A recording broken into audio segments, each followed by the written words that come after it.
for joining my art desk. These videos are sponsored by the Palo Alto Art Center Foundation. Spring Drawing with Anne McMillan. I believe this is our second lesson in color theory, but I will let Anne talk more about that. And thank you all for joining.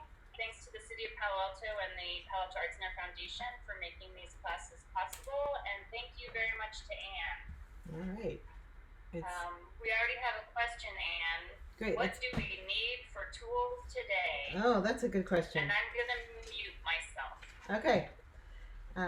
You can bring watercolors like this. This is a kid set. And I'm trying to keep the tools for this class very simple, just so you don't have to order something. You can bring colored pencils or watercolor pencils. You probably have colored pencils. You can also do this with crayons or oil pastels. It will be rather difficult to do it with markers, but if you have something like Copic markers or watercolor markers, you can probably do it with those in a pinch. I was asking, the method I'm kind of teaching requires having 2 lights and 2 darks of each primary. So 2 lights and 2 darks of each primary. So six primaries. No secondaries needed. Secondaries being orange, purple, and green. So that's kind of it. Maybe a pencil, maybe an eraser, maybe a pen, and some paper. Printer paper will work, but you don't necessarily need printer paper. You can also use watercolor paper, Bristol board, anything you have. Sort of the heavier paper, the better if you're using a water media. If you're using colored pencils, then you kind of get a free break and you can use whatever you want, because water media is what is calling out for the heavier papers. Okay. Any further questions about today's materials?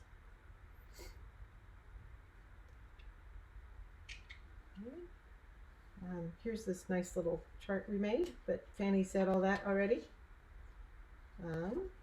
So for previous lessons, you can go to this website, pacf.org, to view previous lessons if you're just joining us this week. This was last week's color lesson where we did 2 color wheels, and we talked about purple and mixing around the color wheel. We skipped this part last week, so that's what we're doing this week. And we're also going to further explore the relationship between color and value, because literally this is kind of the way I mix color, and it's really strong, and I always want to talk about it some more.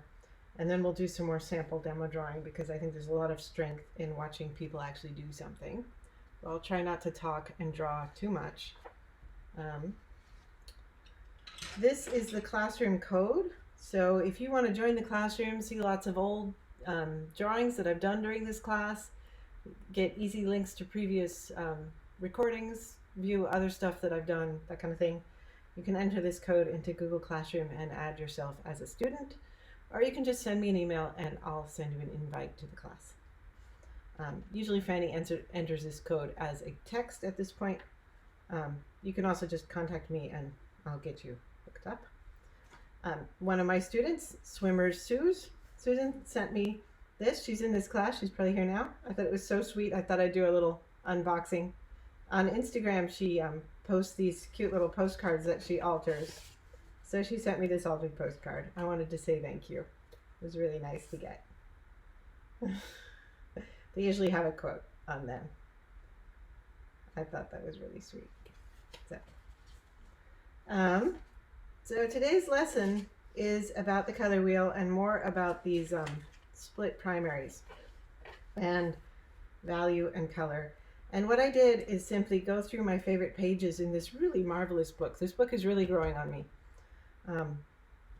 And something I didn't realize is that the Exploring Color book that I showed last week, that's a workbook, is a companion book to this book. So if you really want to deep dive into color and you're trapped at home, wonder who's trapped at home, you could spend a lot of time playing with this book. So these are a couple pages that I Xeroxed from this book that we're going to talk about for a while, and then we'll get to drawing. This is sort of last week's stuff, what we talked about last week. I just had the page here, so I thought I'd put it out for you for a minute. Um, Here are my tools for the day. Let me gather up my thoughts here. So here's a split primary color wheel. And this is really, really powerful. And something I thought that would be fun to do is show you kind of how my tools fit into this model. And then we'll talk about sort of some of the hidden powers in color wheels. So I have a dark primary and a light primary for each color. I'm kind of pretending that this orange is a yellow just for today. Here's my light red. Here's my dark red, but notice it kind of lives over here rather than here. Kind of has slid over a little bit. So each of your primaries is going to have sort of a place it lives on this color wheel that's a little different from real life. So like this one is actually over here. So notice that all my reds kind of live in that family over there. And that's just the nature of the kit that I happen to own right now, that I have on my desk to show you. And you also will have things that don't quite fit the model that you are looking at, whatever book you have or model you're looking at or comparing to what I have. And that's fine, you just roll with it. But what's really lovely about a color wheel is there are some things that are hidden inside it. And they're not hidden, it's not a secret. But it has sort of a warm and a cool side. So when you hear people talk about color and they talk about warm and cool, you can essentially split it in half along a warm and cool axis. Cool, warm. So these are all the warm colors over here, and these are all the cool colors. And warm and cool are attributes of color that we talk about a lot. And if you think especially about the Impressionists, they thought really deeply about warm and cool, and they made their paintings really beautiful using warm and cool colors. So it's also relative, right? This is a cool green, and this is a warm green. This is a cool blue, and this is a warm blue. So see how it's relative? You know, likewise, this is a cool red, and this is a warm red. Thank you. Okay, so I was just saying that warm and cool is a relative concept, right? So this is a cool blue and this is a warm blue, right? This is a hot green and this is a cold green. So it's all very relative. And essentially Impressionism is based on those relative relationships. So when you're looking at Impressionist paintings, especially like Monet, now that I've zoomed, my tape doesn't matter anymore. You should be thinking about warm and cool and those really gentle, careful, subtle relationships. So that's one thing you see in color wheels. It's this warm and cool thing. But I'm going to change colors and make another notation. I thought I had Xerox copied my color wheel enough, but I'm not sure I did. Oh, here's one more. Cool. So here's another one. Sorry, just to be consistent, I'm turning it over. There's another axis you can split the color wheel by, and this is the super useful one. Well, they're all super useful. You can also split it light and dark. And this is also, of course, relative. So dark and light. And once again, all this stuff doesn't matter for this lesson. Superfluous.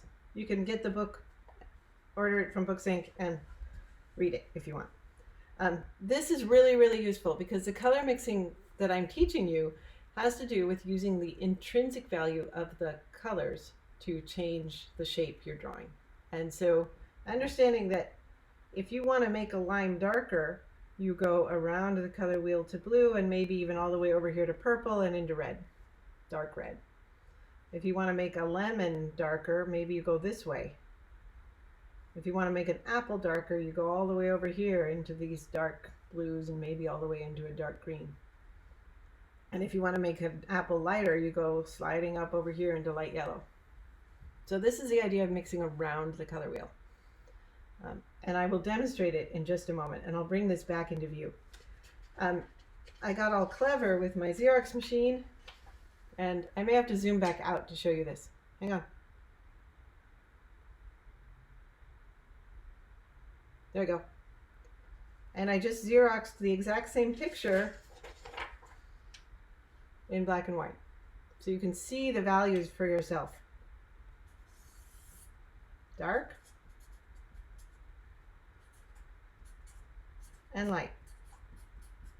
So see how the colors have an intrinsic value. And that intrinsic value can really help you when you are mixing color. Any questions? This is more like a, you gotta believe me for a few minutes until I demonstrate it.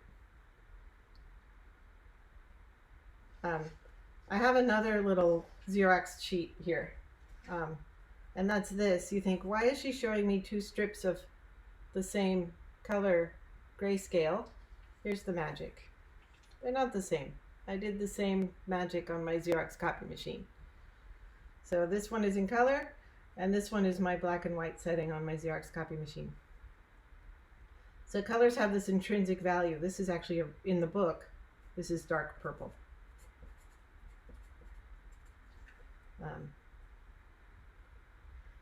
So that's pretty remarkable. I really love this feature of color mixing. And the reason I'm into it is when you mix color using taking like an orange and making it lighter and darker with a brown or a black and white, you get a very chalky effect. When you make it lighter and darker by mixing around the color wheel, and you make your orange darker by putting in some purple and some blue, and making it lighter by putting in some yellow, you get this very vibrant, high intensity, glowing, impressionist picture of an orange. So it's a pretty neat thing to look at. And with that, I think we're kind of reaching the stage of maybe doing a demonstration on this. So let's see. There's a question about magenta, Anne. Oh yeah, are we looking at magenta? Here's some magenta. What's the question? I think I got a Where's magenta on a color wheel? Oh yeah, sure. Let's pull the color wheel back. Magenta is a cool red. So it's right here. It's almost purple. It's a bluish red.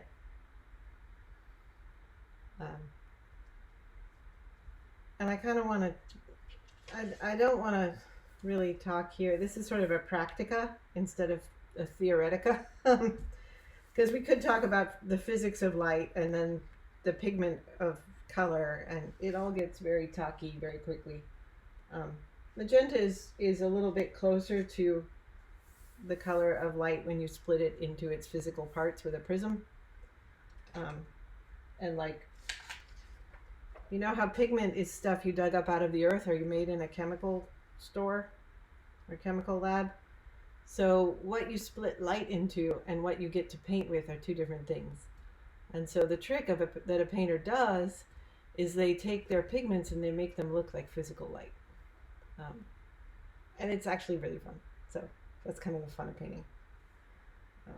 So what we're trying to do here is bridge the gap between what the physics of the outside world is like, bathed in sunlight, and what the pigments can do. It's kind of interesting. I really love it. One of the things the color book looks at first, or any color book looks at first, is they compare pigments to physical light. Any other questions?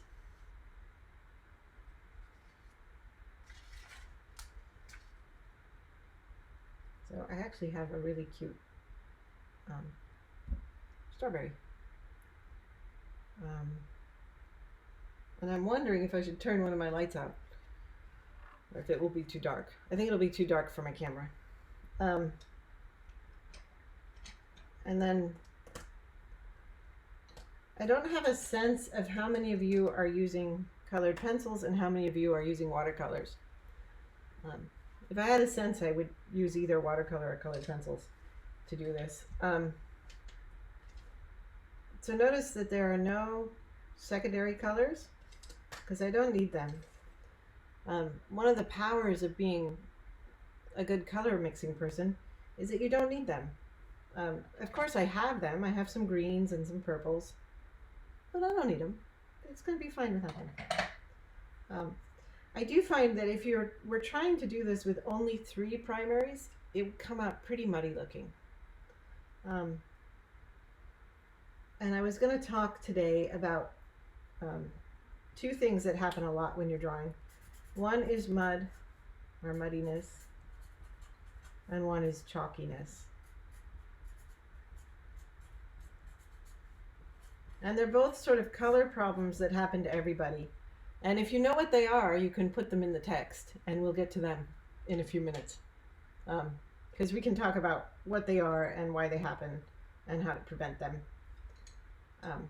I find I go into almost every plein air landscape show and be like, yeah, they're both there in one or another or some or many of the paintings.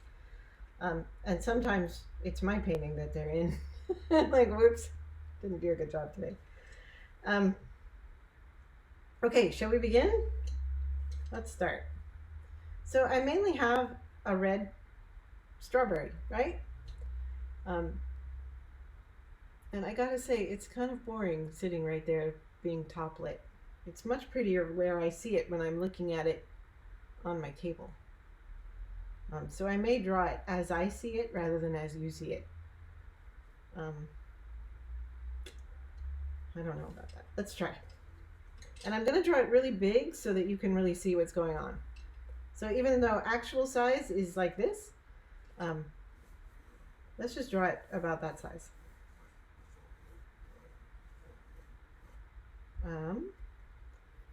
Well, maybe that's too big. Let's try it that size. And am I on the desk? Let's make sure I'm on the desk. Okay, on the desk and making it sort of actual size. And then there's going to be some of these things. Notice I'm keeping my pencil really light and I'm doing my own, so I'm actually sort of following my own rules, which are mark out where it is, make adjustments early. So I made it too big. I thought about how long it would take me to shade in something this big, and I thought about how bored you would get in that amount of time. So I made it smaller, but still big enough for you to see what I'm doing. So if we stick to this idea of shaping it with color, most of the light is coming from up here and up here, just because I have my desk drenched in light so you can see it. And then because I'm going to be mixing colors, I have to, like for the leaves and things, I'm going to have to wash it in 2 colors. So I'm going to have to wash it in blue and in yellow.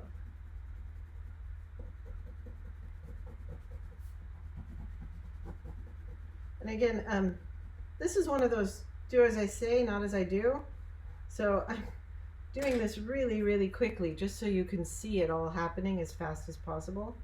You may wish to draw a little bit more carefully than I am doing. So I just picked up my other blue. So I did that very quickly with my 2 light primaries, green, light blue, light green. And now I'm kind of coming back in with a darker primary and putting in a few details with the darker primary, which is pretty consistent to how I actually like oil paint and things like that. And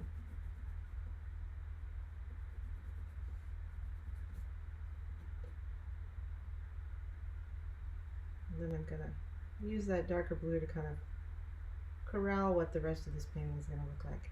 And I really like that there's a pretty shadow underneath it. So I'm gonna put a hint of that shadow. And then I have 2 reds, and I'm also going to use this color and maybe this color. I'm going to use all 4 yellow, this orange is pretending to be dark yellow, red, and this red to color in the strawberry. And I'm just going to make a lot of progress really fast.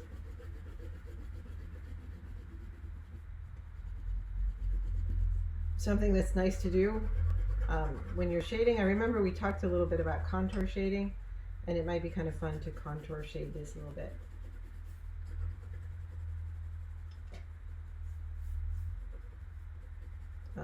I think we also talked about sort of the meta drawing skill of, instead of drawing the thing that you can name inside your head, drawing the light and dark pattern. So not really caring that I'm drawing the shadow and the shape, because I want them to be unified anyway. There's sort of a darkish patch here. And the strawberry bends. It has a core shadow, just like we were talking about before. Now I need some brightness and some bright color. Kind of wish I had taped my paper down.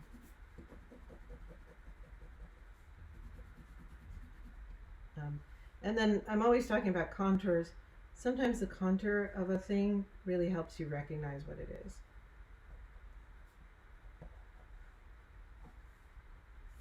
There's this really kind of darkish bit here.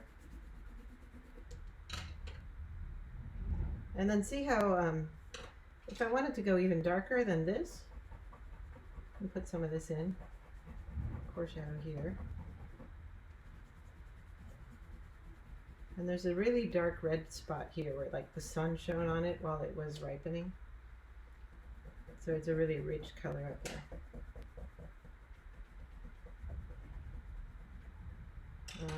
And then underneath here where it's really dark, I just bounce into my blue because I'm going, once again, I'm going around the color wheel. So I've gone all the way over here and I'm going even darker into the darker side of the color wheel. Same up here. And those of you who are sort of into the details of things are like, but what about the little white spots? I would probably add those in later with a little bit of white paint. You could also sort of impressionisty in them in. And then because this is kind of the magic stuff, the other thing you can do with it, look how beautiful it gets when you drop some color in, or some water into it. And you can use that to go over it again.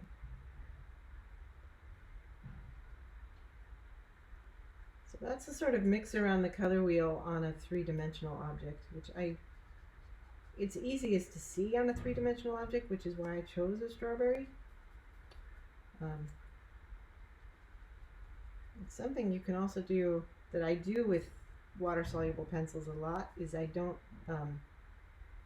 often don't melt the sunny parts, is what I would call it, the lit parts.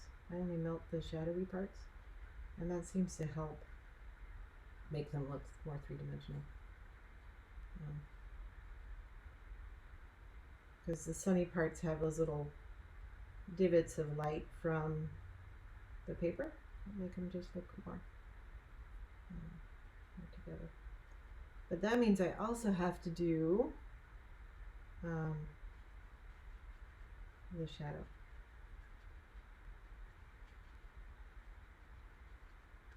Which as I go into it, I notice it's not purple enough, so I add a little bit of this before I get farther along.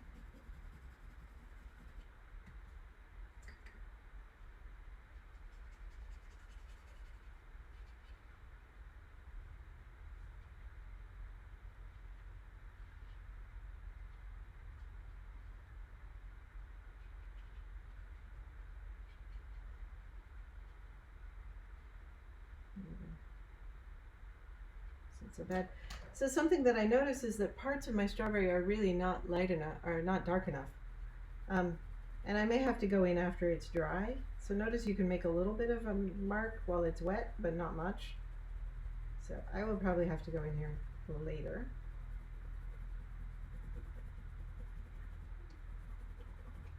But in the meantime, did you guys think about the difference between chalkiness and muddiness and what they are?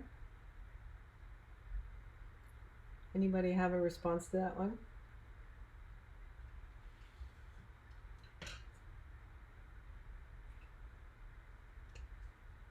So chalkiness, I can actually do it here because I have some white paint. Let's see.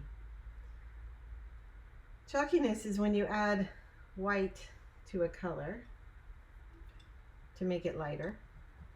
Let's take this bright red I'm putting here. You want to make it lighter, so you add something white. You get this. When you add white to a color to make it lighter, you often get something chalky. If you were to add, and it's especially sort of difficult to look at when you add white to a shadow. For some reason that gets particularly hard to take. When you add yellow to a red to make it lighter, that is actually easier to take, easier to look at, because you're upping the intensity of the color and making it lighter. So here's kind of a nice demonstration of why. So this is plus white, and this is plus yellow. You can do the same thing with any color. So here's blue, two blues, and plus white. This is actually not really white. It's like this khaki color. It's like Naples yellow or something. Plus white and plus yellow. So it makes it lighter, but it doesn't make it chalky. You can see that here, where if I wanted to add a little bit of stuff here, especially in shadow areas, you get a chalkiness pretty fast. It can be appropriate if you're like drawing something that's sitting on a white surface. It's perfectly appropriate to put white in your shadow, but you're also going to have to re-brighten it up with something. Which kind of brings me to the next part of our lecture for the day. Oh, let me just say what muddiness is while I'm here. You guys ready? So, muddiness is mixing too much of the opposite in. So muddiness happens, let me move my paper up. So mud happens all the time. And it happens when you mix two opposites together. So this bright one and this one. It's essentially how you get a brown, which is fine. But you want to be careful not to get a brown unintentionally. It's a very pretty brown. But say I wanted to mix the dark side of my strawberry, and I didn't believe in mixing around the color wheel, so I was like, I'm going to make it darker by adding green. Because if I add green, then I'm going to get something pretty muddy pretty fast. I just added some phthalo green out of my fancy kit. And I made it much darker, which was good, but I also made it much muddier. It's much less bright. Contrast that with adding super secret watercolor tip. If the watercolor is still wet, you can take it right back out again. Contrast that with adding a dark purple or a dark red. You maintain the vibrancy of the paint. You might not be able to see that because of the fuzzy camera silliness. I'll continue to work this week on camera quality because I'm not very happy about that. But let me get another piece of paper and we'll talk about Gamut and maybe some color swatches. So do you guys want to do a little paint along? Because this is kind of fun with whatever you've got. Let's see. Straighten it out a little bit. So here, let me make sure I'm all the way on the paper. This is essentially a little fun graph. I think I showed you guys a starting for this last week. And this is about Gamut, which is everything your paint can do. So you can make a Gamut chart out of anything. Whatever you've got, you can make a Gamut chart. You can make one out of this or out of this. Doesn't matter what you start with. It's kind of fun to do it out of 6 pencils because you'll understand everything the pencils can do after you're done with it. So I'm going to do it with these 6. It'll be very pretty. So what you want to do is make 6 boxes on the top.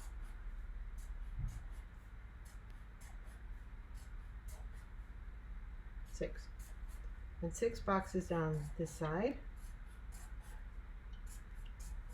I'm sorry if this is looking remarkably like math class.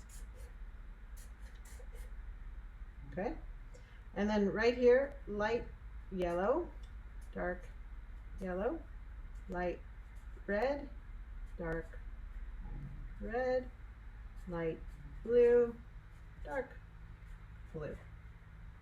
Then you have to reverse the order for the y-axis. Dark blue, light blue, dark red, light red, dark yellow, light yellow. Everybody with me on that one? You can always use a ruler, but I never use a ruler. Things usually work out okay.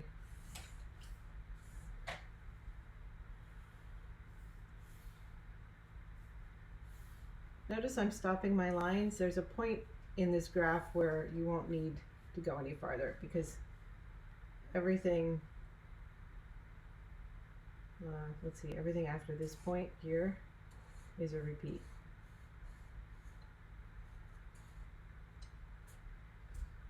There you have it. Something like that. Okay, let's get on with it. So light yellow, put your little sample in. And something that I kind of find of fun to do is just color them all in at a time. So this whole column is going to be light yellow. So my light yellow is done. This orange is what I'm using for dark yellow, so it probably looks darker than what you're using.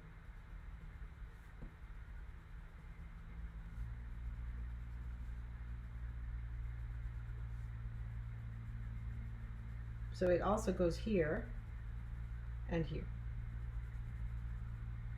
That one's done.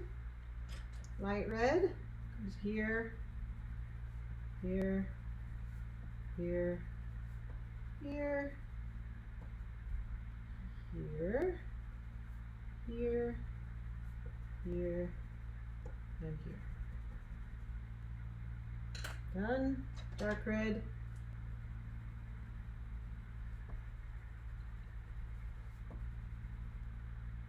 No, I drew my outside line a little bit weird.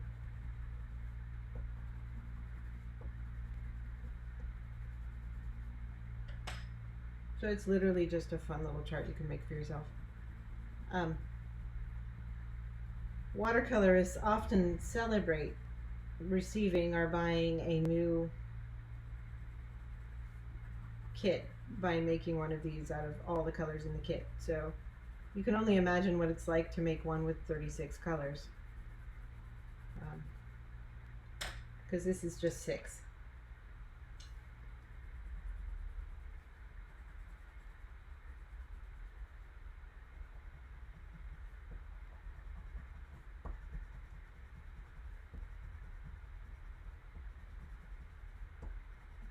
So there you have it. That's everything those 6 pencils can do. And since they're watercolor pencils, you get to have the fun of melting half of each one. So you can really see the mixes. I like to melt half so I can see the unmixes as well as the mixes. I feel like that one may need a little bit more light red. Feels like it sort of got taken over by the blue. All right. Any questions? Notice that I wash and damp. You may not be able to see this, but just as a practice for all ye watercolorists and watercolor pencilists out there, I do wash and dip my brush every single time. Otherwise you're going to get messy stuff. See, I just made that light blue green. Oops.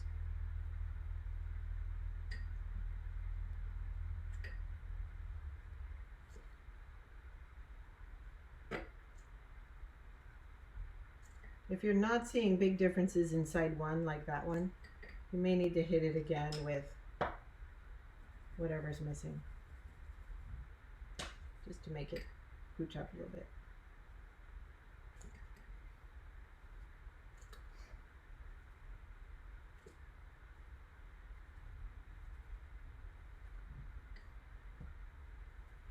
So notice that I did draw my line right the first time. Everything outside below this line is superfluous. It's a repeat.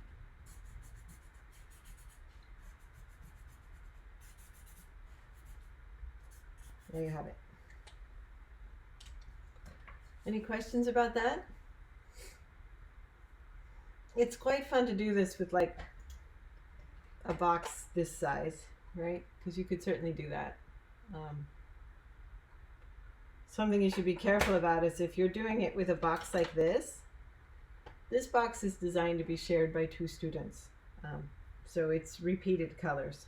So don't make yourself a lot of extra work if you have a box exactly like this one. So that's one fun thing to do about color. And you can also notice that this drawing that I've done here, it also has warm and cool, right? Let me draw a few lines through it. Because once again, we have this really fun phenomenon where the colors themselves have intrinsic qualities. So here's a true magenta that you guys are always looking for. And right here, I would say this one and this one, this dark red and the 2 blues are making a pretty good purple.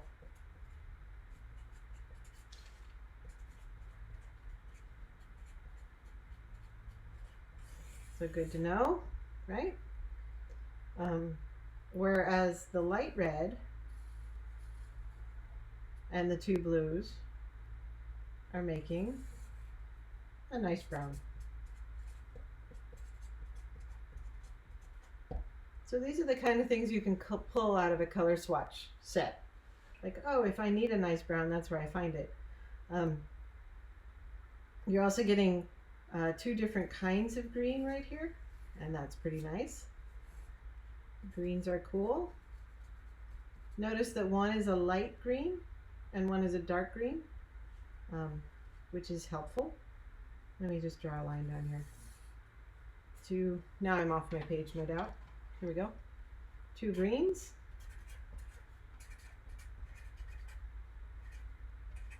1 light, 1 dark.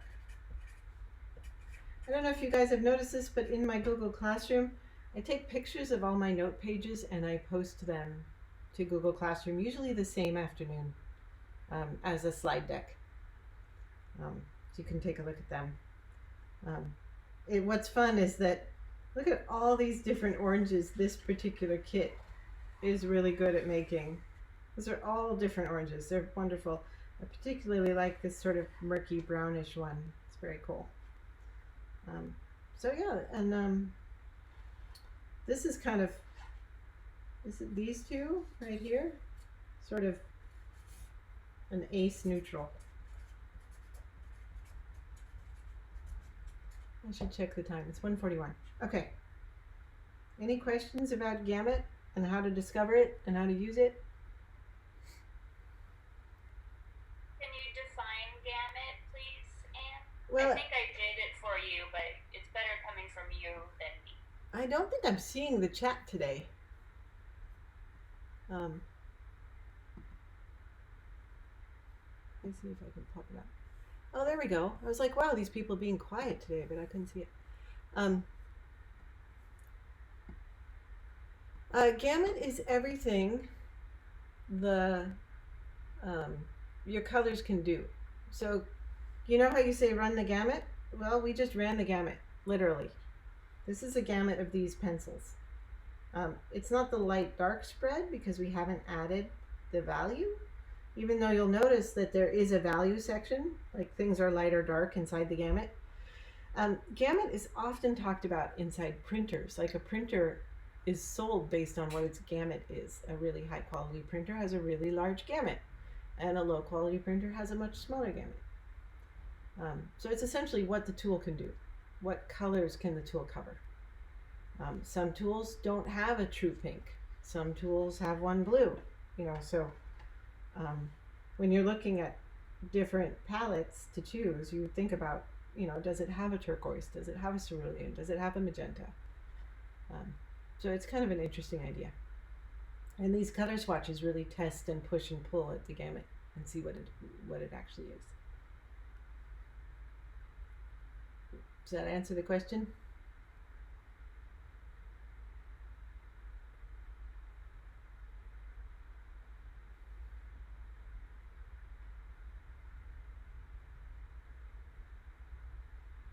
All right, you guys ready for another lesson? Get another piece of paper. I hope the focus is not too bad. I'm really struggling with it. I'm gonna try and buy a web camera and see if I can get my phone to use a web camera. Or get my computer to use a web camera or something, because this is not very fun. All right. Here's another really fun project. I love this. And I think for and this... I'm sorry, some questions are coming in that I can't answer. Oh yeah, let's have it. Is pink in the gamut? Oh. And do you mix on your palette to make a watercolor gamut or glaze on the paper? Oh, the question about is pink in the gamut? Yes, it is. If you're doing watercolor, let's see. This is pink here. This is what I would call pink. True magenta / pink. So pink is essentially dilute magenta. Pink is what we call a tint. So tint is the official word for a color with white added. And shade is the official word for a color with black added. There's nothing wrong with adding white to a color. You just have to be careful to avoid that you haven't added white to all your colors, because that's how you get things to be chalky. If you add black to all your colors, that's how you get things to be muddy. Or if you add brown to all your colors, that's how you get things to be muddy. So there's nothing wrong with tinting or shading things. You just have to watch out for the chalk and the mud. Nothing wrong with it. So if you dilute magenta, you get pink. And the word for diluting is tint. So it's right there. Ta-da. Pink, very pink. But yeah, it is in there. If I didn't have this dark red right here, I wouldn't have a pink. I would have an orangey color that I might be able to pull off as pink, but wouldn't really work. Any other questions? Let me see. For some reason my the chat doesn't unspool correctly for me today. The other question is, do you mix on your palette to make a watercolor gamut or glaze on the paper? If you're quick, you can glaze on the paper and just mix on the paper the way I did here. I'm actually going to do a little watercolor exercise just to have the watercolorist be included. So you can sort of watch it in practice. Let me see if I can just pull this into the view, and so the whole thing is on the paper. There we go. That seems reasonable. So you can mix on the palette. When I'm painting in anything, whether it's acrylic, oil, or watercolor, I tend to say you should really mix on the palette and not on the canvas. Watercolor is a little tiny bit different in that it's kind of fun to drop colors into wet paint, and that's sort of the fun of watercolor. So I would say this is one of those things that you got to answer for yourself, and just cover some paper with some paint and see what you think is best for you, because it really is sort of a how do I love to paint question, which is fun to answer. I love that kind of thing. So let me draw a couple swatch ideas here for you.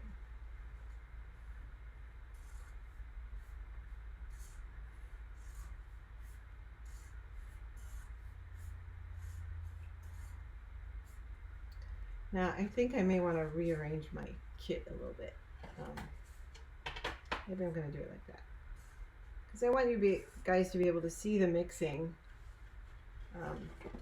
but not have to watch my hand flicker back and forth across to the camera. Maybe we'll do it like that.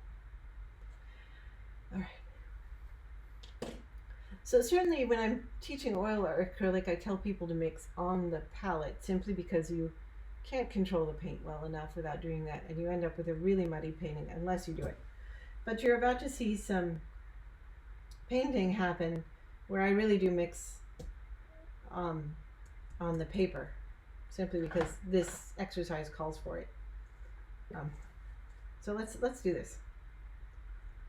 So this is a color exercise that I think you'll enjoy doing.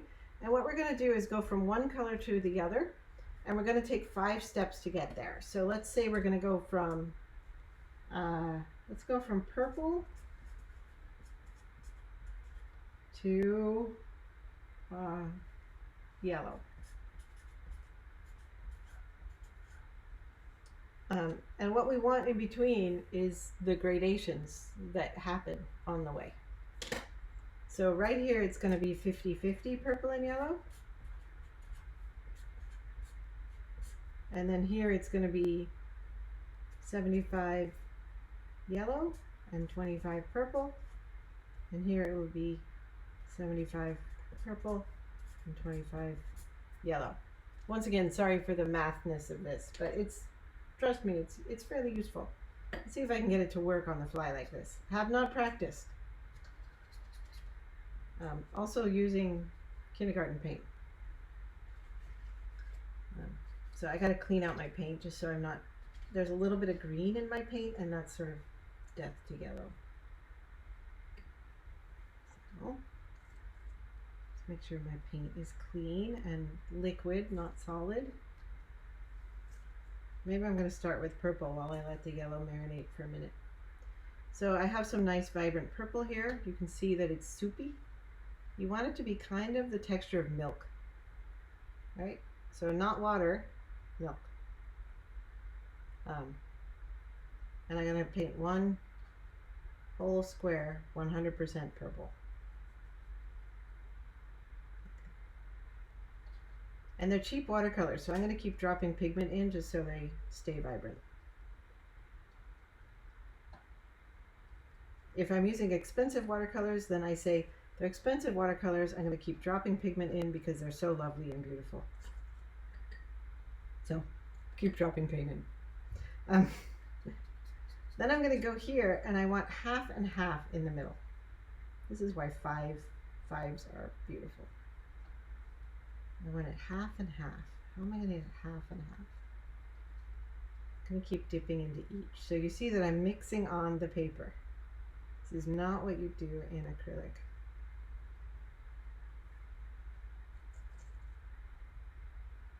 So then this one is going to be about 75-25. So more pink, less yellow.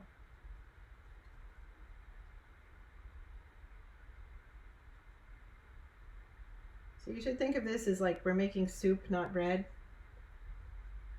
I.e., it's not particular, it's general.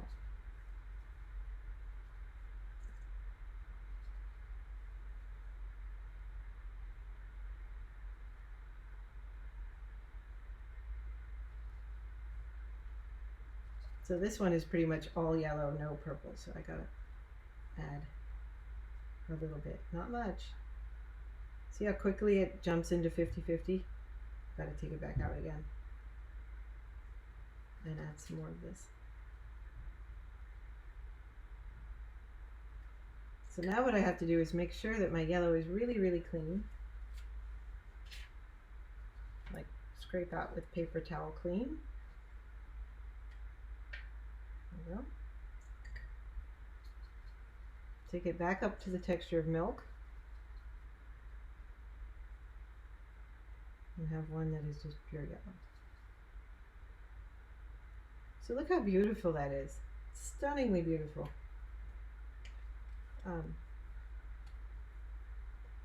So this color swatching method is really useful for kind of expanding your knowledge of the gamut of your paints or of your pastels or whatever else you're using. Because notice that the exercise we just did, this one, they get all note-takey and scratchy, you're only doing 50-50 mixes. Here we have 75-25 mixes. And so you've discovered a couple new beautiful colors with that 75-25. I expected brown between purple and yellow. That is a really nice observation, Catherine, and that's interesting because I also kind of expected brown, but what happened is this is an orangey yellow and this is a reddish purple. So inside each of these is more yellow than we expected, so we got orange, which is really interesting. And that is one really great reason to do these color swatches. You can also do them as 6s or 9s. It turns out to be really hard to do more than 5. 5 is a nice number because you can start with the 50-50 and then fill in the betweens. When I teach this to students, I find that it is, well, I don't want to wreck it. I find that it is really, really difficult to start here and go that way. It works a lot better to fill in this one and this one, then this one, and then this one. So you fill it in kind of inside out rather than starting from the left side and progressing to the right. Do you guys want to do one more? Is there a need? Let's see.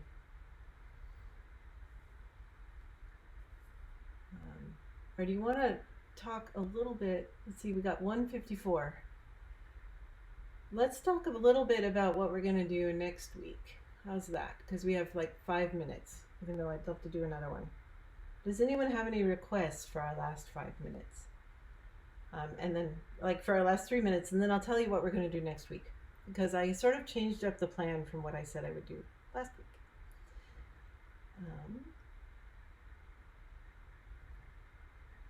Also welcoming any other great questions.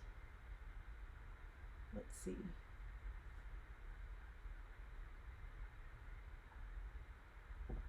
What about orange to green? Oh, I can't wait. Orange? Let's see how fast I can do it. Oh, that was the wrong orange. Oops. And then a little bit here. Right? This would get us some pretty... I'm going to use a really light, beautiful, pure green. Like a Kelly green. Then another dunk. Halvesy, halvesy. Another dunk. Oh, I need very little over here, so I rinsed it. How are we doing? I think this one needs a little bit of orange. So that one gets us some, like, what an old friend of mine would call wall-to-wall ugly green, which is extraordinarily useful when you're out painting.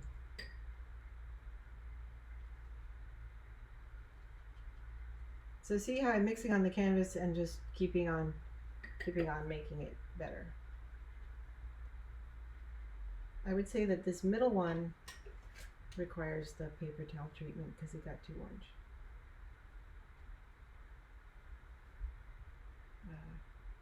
Wall-to-wall ugly green is what we're going for.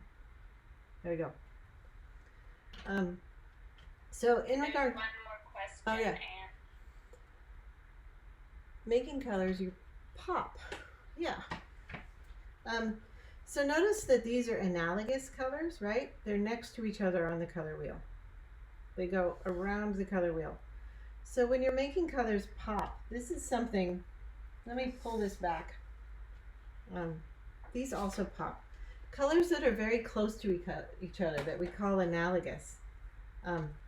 This is something, if you go and look at Monet's paintings, he often doesn't change the volume or the intensity, but he changes the hue of the color just a little bit. I can talk about this some more next week because I got distracted by all the cool color swatching we're doing. But see how these two colors, they sort of bounce off each other and they kind of feed off each other. Let me zoom in again. So they bounce off each other, and if you put them next to each other in a painting, they kind of sing with each other. It's kind of neat. So analogous colors work really well. You can kind of see it really beautifully in, say, just in my paint palette. Look at these colors talk to each other, and they seem to amplify each other. So colors that are very close to each other on the color wheel have this kind of, they sort of egg each other on. And if you include that in your paintings, that happens a lot in paintings. Let's see. Here's an example of it in a still life I completed not that long ago. Let me bring it into view. Now I gotta zoom back out again. So this is a still life I did not that long ago in acrylic. And if you look down here, see how there are purples and blues that are really close to each other, but they're analogous. They're close to each other on the color wheel. They're very similar in value, and they sort of seem to jump each other up. The same is true for these darks and light yellows here. They're analogous colors. They're close to each other on the color wheel. One is a little darker than the other, but they seem to amplify each other. And that is what's really lovely about this sort of what we call colorist color mixing, or colorism, or spectral color mixing, or full spectrum color mixing are all words that are used to describe this stuff. I just noticed, oh, that's goo, yay. Came right off. Okay, please put the code for getting the materials before the end. Oh, you mean the class code. I think Fanny will enter it again for you. You're very welcome to join the class. Next week we can talk a little bit more about color pop, and then I also thought next week we would talk a bit about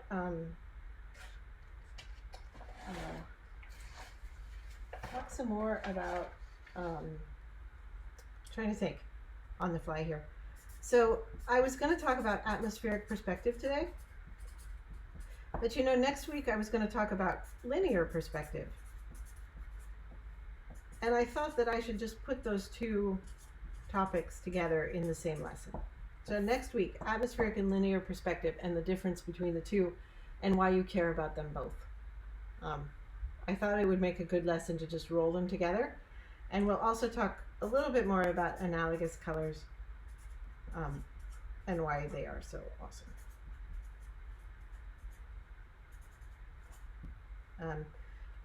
For homework, you can do this kind of a little drawing where you go around the color wheel to make something look round. And you can also do lots of the color swatching if that appeals to your mind. Some people love doing them and some people do not. The other thing I wanted to suggest for homework, there are people who love this stuff, and there are people who love this stuff enough to have made two different apps that are available on the Play Store and the Apple Play Store, and they are called these things. I love Hue and Blendoku. They're both really, really fun. You will spend too much time on them. But they're about color mixing and how color is situational and how your perception of color depends on the color next to it. Very neat stuff. I'll put the links to them on my Google Classroom as well. And in a couple hours, you'll also see slides from all my notes from today's class. Yeah, thanks for putting that. I gave the link to this book earlier in the chat. Oh, cool. The Amazon link. Oh, cool. Some people were asking. Yeah. All right. Well, it's 2:03, so I'm going to close the recording. And shall we end the meeting? Yeah, let's end, and I'll connect with Anne on the Google Classroom, and that code is A as in Anne, Q as in query, the number 4, and then MBRS.